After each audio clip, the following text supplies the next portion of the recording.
За 3 2 1 Tech Bazaar. Episode 2 from IT Park.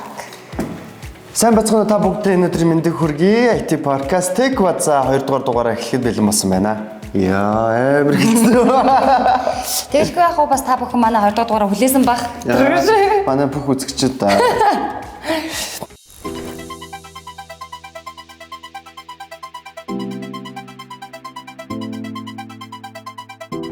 бүгдээр өдрийн мэндийг хүргэе. Тэгээд юун төрөнд бас энэхүү контентынхоо утгыг та бүгдээс тайлбарлах зүйтэй байх. Яг л дэлхийн технологийн салбар бол маш хурдтай хөгжиж байгаа. Харин Монголын технологийн салбарт юу болоод байгаа талаар бид тээр энүүхэн эндээ чадах чинээгээрээ та бүгдээ нэг бүс нэгтгээд базаад хүргэхээр Tech Bazaar гэдэг дугаар одоо нэвтрүүлгийнхаа 2 дахь дугаараа хүрэхэд бэлэн болоод байна.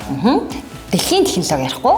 Монголын технологийн салбарт одоо ямар лаунж юу хийж чинь, яаж хийж стартап экосистем яаж гэдэг мэдээллийг IT Park-аас хүргэх ёстой. Тэгэд ер нь бол илүү гоё сонирхолтой хов, жив, gossip, за эсвэл фейлцэн бүтээгдэхүүн юу гэдгийг тэр талаар мэдээллүүдийг хүргэе гэж бодоод байгаа. Гэхдээ эхний дугааруудад маань одоохондоо хараахан тийм мэдээллүүд алга. Тэгээд технологийн салбарын манд энэ дараахан байдаг учраас одоохондоо тийм мэдээлэл ирээгүй. Тэгээд ирэх юм бол бид тэр яаран та бүгдээ хүргэнэ гэдгийг бол илэрхийлье. За сонь сайхан юу байна? Энэ 7 хоногт өмнөх 7 хоног гэх 2 7 хоногийн сонь сайхны технологийн салбарт юу болов? За өнгөрсөн 2 7 хоногт бол ерөнхийдөө төрийн захим шилжилтүүд төртэй холбоотой ажлууд нэлээх явагдлаа. За жишээ нь эрүүл мэндийн одоо дижитал шилжилтийн бодит талхмууд хийгдэж эхэлсэн. Монгол Улсын засгийн газраас баталсан одоо Монгол Улсыг 2026-аас 30 онд хөгжүүлэх үндсэн чиглэл бодлогын хүрээнд эрүүл мэндийн сайд чихэн бүрэн болон хөгжил инновац харилцаа холбооны сайд Батшуурнаар уулзалт хийсэн. За уулзалтын хүрээнд бол ерөнхийдөө гол яригдсан сэдвүүд гэх юм бол 380 гаруй өрхийн эмнэлгийг төрөлдсөн эрүүл мэндийн мэдээллийн нэгдсэн санд холбон захимжуулах. За хуулийн дагуу мэдээллийн аюулгүй байдлын аудит, эрсдлийн үнэлгээг эрүүл мэндийн байгууллагуудад хийлгэх зэрэг ийм кибер мэдээллийн аюулгүй байдалтай бас холбоотой гол ажлуудаа эхлүүлэх, эрчимжүүлэх энэ ажлууд яригдсан. За тэгээ ерөнхийдөө бол энээс харахад 9-р сард манайд захин хөгжлийн яам болон IT Park за төрийн бас байгууллагууд маань нэгдээд ICT Forum Digital First буюу захимаар төрийн дураандор зохион байгуулсан. За тэгээ үүнээс бол болоод одоо бүх салбар маань бас ингээд технологийн дижитал шилжилтийг хурдтай эрчимжүүлж ажиллаж байгаа бас баяртай. Тийм тэгэлгүй ах бас 9 сард болсон арга хэмжээ 7 оны турш үргэлжлээд одоо форум болоод дууссан гэд хүмүүс бол бодож байгаа. Гэтэл энэ бол үргэлжлээд явсан байгаа. Тэгээд ялангуяа эрүүл мэндийн салбар бол инновац технологиг бол хамгийн түрүүнд бүтээгдэхүүнчлэгээ иргэдтэй хүргээд явдаг. Тэгэхээр эрүүл мэндийн салбарынхаа самт олон бас юун түрүүнд талархал илэрхийлье. За сонин сайхан гэвэл бас энэ кибер аюулгүй байдалтай холбоотой дараачийн бас нэгэн том одоо форум болсон байгаа.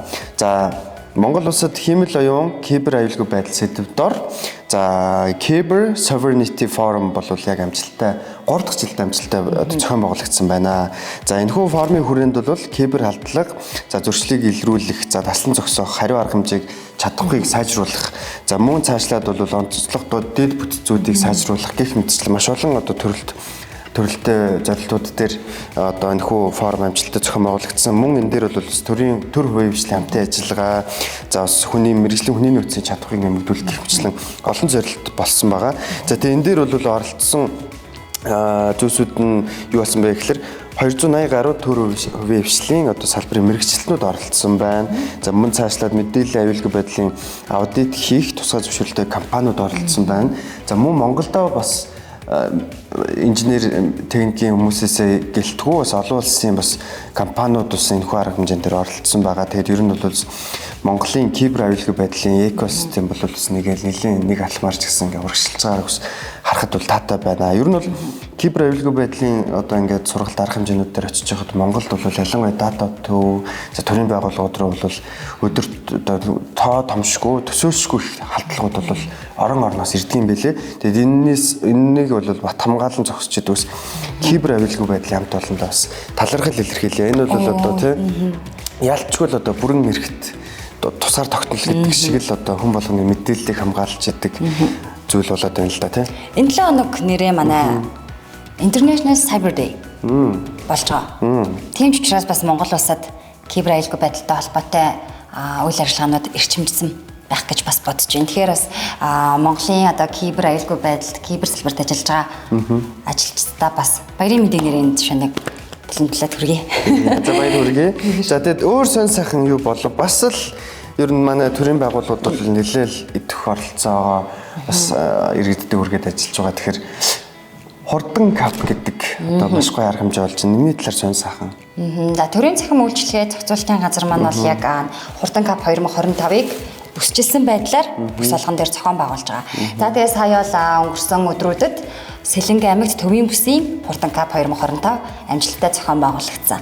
21 аймгийн одоо анслагдсан сумд хүрэх тэднийг одоо ахлах ангийн сурагчдыг технологид дуурлуулах технологийн чих хандлагыг ойлгуулах, мэдрүүлэх зорилготой. Тэгээ яг ингээ 21 аймагтаа хурц ажилдагт нь бас аюух баярлалдаг төрийн цахим үйлчлэгээний зохицуулалтын газартай. Тэгээ энэ удаагийн хурдан кап бол бас яг уламжлалтсаар дроны тэмцээн, ихтгэлийн тэмцээн, захим спортын тэмцээн, тоглоомын 5 төрөл гэсэн сэдвүүдээр явагдаж одоо шилдэгүүдээ тодруулсан байна. Энэ ер нь хурдан кап болон ер нь яг хурдангийн хамт олонныхоо хийж байгаа ажлуудыг харахад бол маш хурдтай ажилладаг. Тэгээд ер нь бол контент мэдээлэл цагт алдахгүй хүргэдэг. Тэгээд дээрэс нь зөвхөн одоо төвийн бүстэй хурдан капа зохион байгуулагдаж байхад би одоо бас хамт олонныхын цааш суугаас харж байхад бол говийн бүстэй очиж ажиллаж байна, хөвсгөлд очиж ажиллаж байна. Хажуугаар нь энэ хурдан капын амжилттай зохион байгуулагдаж ингээд 21 аймагтаа хурц үйлчлэлтэд дахин бас талархал илэрхийлээ. Тэгээд Батбаатар даргын хэлдгээр те Монгол улсын хөгжил бол баг тойргоор хэмжигдэхгүй гэдэг үгийг бол би бол одоо ой тойронд сонсоод одоо надад шийдлэгдсэн байдаг байгаа. За тэгэд өөр сонь сайхан гэдэл бас цааш үргэлжлүүлэх юм бол бас л манай төрийн байгууллагууд за ялангуяа засгийн газрын хэмжээнд ажлууд бол нэлээд хурцтай бас хэрэгжээд ирсэн байна. За Дэлхийн банкны төлөөлөгчд бас Монголд хүрэлцэн ирсэн байна. За энэ дээр бол одоо цахим хөгжлийн сайд Батшугар сайттай уулзалт хийсэн. За энэ дээр бол James Нэмийн айлчлалын хүрээнд бол Smart Government 2 төслийг бол цааш хэрэгжүүлээ. Яагаад тэгэхээр энэ одоо өмнө хийгдсэн ухаалаг засаг одоо хөтөлбөр бол амжилт богино хугацаанд амжилт гаргасан учраас энийг цаашлаад хэрэгжүүлэхэд бол бүрэн боломжтой. Энийг бол бүр ингээд бодлогын хэмжээнд авч хилцэж ажиллая гэдэг дээр эрчимжүүлэх тал дээр бол хэлцээр хийгдсэн байна. За энэ дээр бас миний хамгийн бас таалагдсан зүйл нь Монголын технологийн салбар за тэр дундаа стартап экосистемийн гадаад түншүүдтэй холбох ажлууд дээр бол ялангуяа Дэлхийн банк бол нэлээд бас түүчилэн ажиллана гэдгийг бол илэрхийлсэн байнамаа. За тэгээд иймэрхүү бас амжилт бүтээл ер нь бол бодлогын хэмжээнд ажлууд бол маш гоё амжилттай бөгөөд хурцтай явж байгаа тийм ээ. За 11 сарын бас нэлээд онцлог топ ажлуудын нэг саяхан бас боллоо. Яг ялангуяа хоёулагийн эхний дугаараас хойш болсон хамгийн том ажлуудын нэг болсон. Дэлхийн том одоо финтекийн инновац Монголд бас нэг шат дахиж нэвтэрсэн байна энэ талаар. За Монголын Android хэрэглэгчид Apple хэрэглэгчдэд атаархах шаардлага болсон. Nice. Тэгээ манай Монголын гар утас хэрэглэгчдийн ерөнхийдөө телефон хэрэглэгчид 4 сая гаруй байд юм байна. За тэгээ өмнөний 60% буюу 2.6 сая дийлэнх нь Android одоо төхөөрөмж хэрэглэдэг юм байна.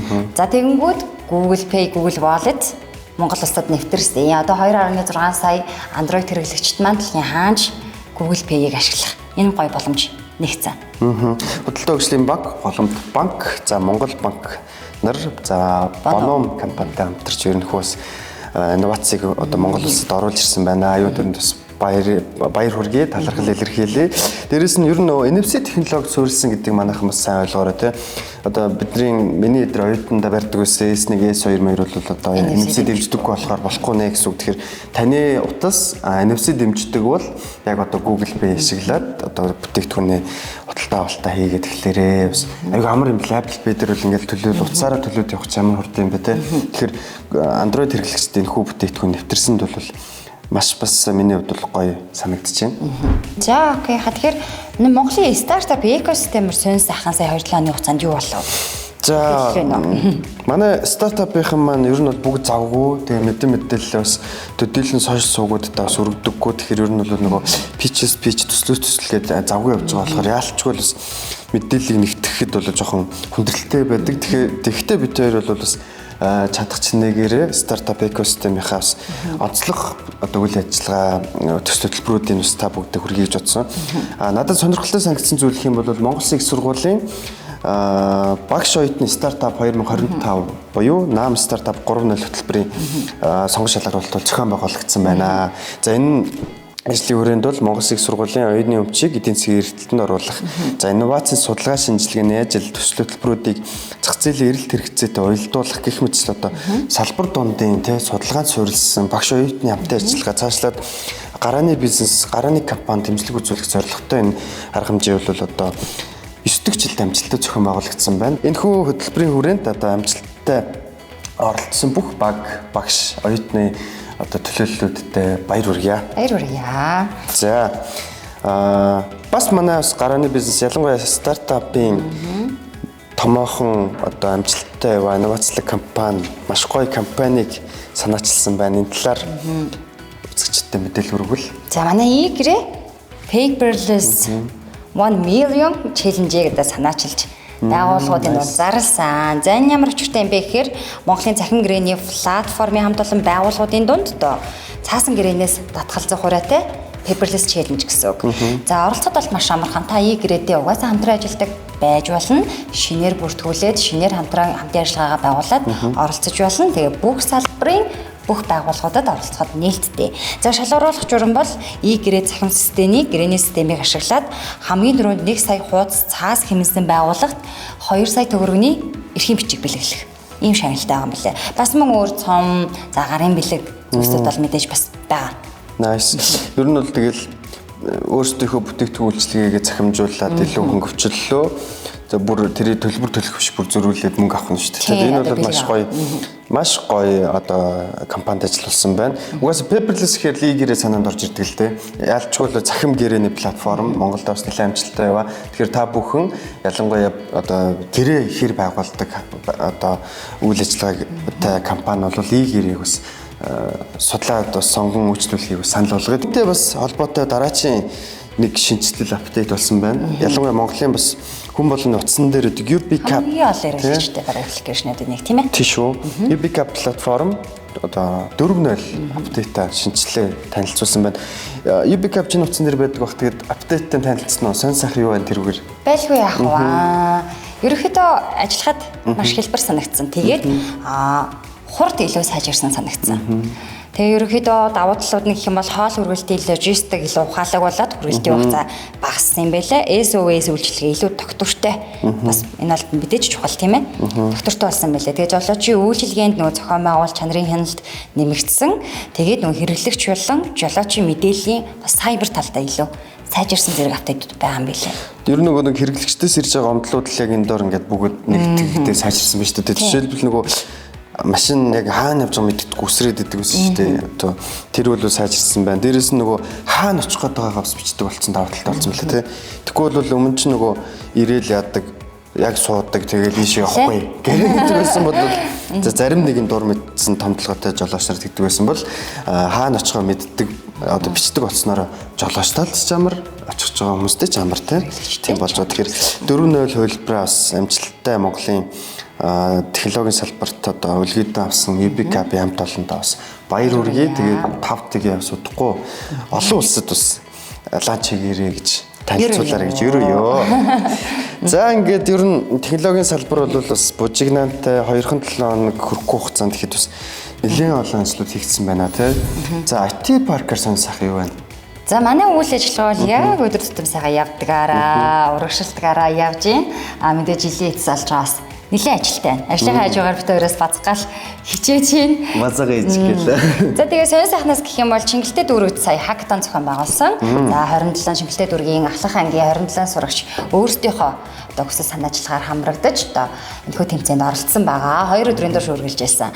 За мөн Шүтээсийн Тархуу аймаг дахь технологийн сургуулийн програм хангамж инженерчлэл болон кибер аюулгүй байдлын нийтдээ 51 оюутан манай IT парк дээр хүрэлцэж ирээд мэдээллийн технологийн инженерийн шалгалтыг туршилтаар өгсөн. Мок шалгалт гэж үүдэг тийм мок тест тэрийг өгсөн байлаа тийм. Тийм одоо тэгэхээр одоо энэ болохоор дараагийн одоо намар шалгалт зарлагдсан шалгалтанд бэлтгэж ярмаар одоо манай IT парк бас энэ хөө сургуулийг дэмжиж оюутнуудаа дэмжиж ийм ажилласан.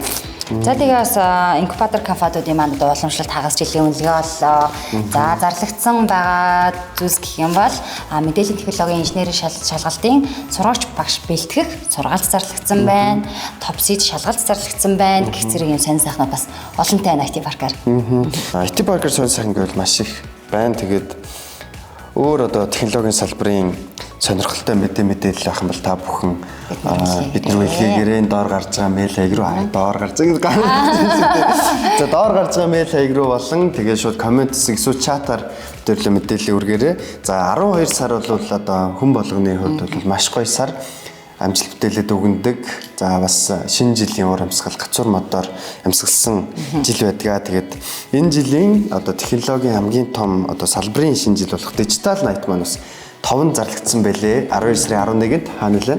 Millennium Plaza-д 18 цаг 30 минутад болох юм байлээ шүү. Тэгэхээр технологийн салбарын одоо бүх төлөөллүүд Digital Night event арга хэмжээг бол судлаад сонирхоод оролцоорой гэж хүсье. Тэгээд бүгдээрэнд нь бас 12 сарын эхний дугаараараа уулзах ерөөл тавья. Тэгээд бид тэр чадлаараа та бүгдтэй технологийн салбарын мэдээллийг хүргэсээр байх болно. Тэгээд дэмжин ажиллаж хамтран ажиллах одоо бас хүсэлтэй хүмүүс байх юм бол шууд холбогч болно шүү. Окей, bye.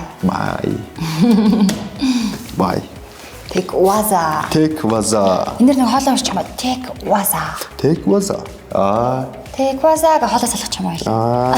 Туулаад. За тэрийг хийнэ. Яри.